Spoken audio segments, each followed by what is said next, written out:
Hello guys, अस्सलाम वालेकुम। कुछ दिनों से एक सवाल मेरे जहन में था, वो ये है कि क्या इज़्ज़त पैसे कमाने से मिलती है। तो क्योंकि देखा जाए तो सोशल मीडिया है या कोई और सोशल प्लेटफॉर्म है तो उस पर स्टेटस या टिकटॉक की वीडियो ही देख लें, स्नैक की वीडियो देख लें, यूट्यूब पर वीडियो देख लें तो एक हीरो के तौर पर उसे दिखाया जा रहा है जिसके पास बहुत ज़्यादा पैसा है। मुआशरा इस तरह से बनता जा रहा है कि जिसके पास पैसा है उसी के पास इज्जत और एहतराम है। लेकिन मैं सोचता हूँ कि कहीं न कहीं ये सब एक जगह सही है, लेकिन फिर भी इज्जत पैसे कमाने से नहीं बल्कि किसी को माफ़ कर देने से बढ़ती है।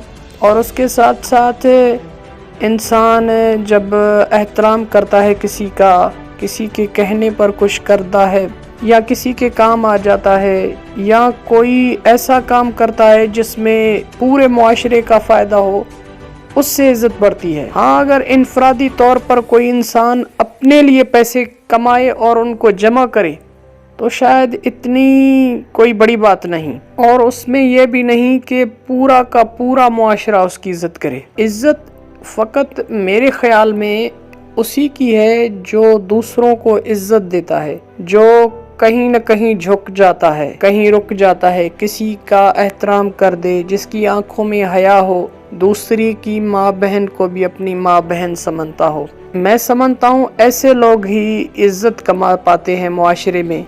ऐसा कमा कर इंसान अगर मुआशरे में उन लोगों के लिए खर्च करे जो किसी के मुंतज़िर हैं, जो किसी मददगार के मुंतज़िर हैं, तो शायद इंसान की इज़्ज़त बढ़ेगी। क्योंकि अगर पैसे से इज़्ज़त है तो जब तक पैसा है तब तक इज़्ज़त है, जैसे ही पैसा ख़त्म इज़्ज़त भी ख़त्म।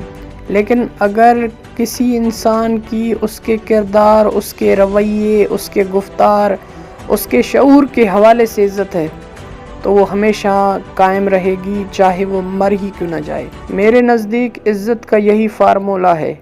आप इस बारे में क्या सोचते हैं, कमेंट सेक्शन में ज़रूर बताएं। वीडियो अच्छी लगी हो तो लाइक करें, कमेंट करें और साथ साथ अपने फैमिली और फ्रेंड्स से शेयर भी करें, और हौसला अफजाई के लिए सब्सक्राइब भी कर दें।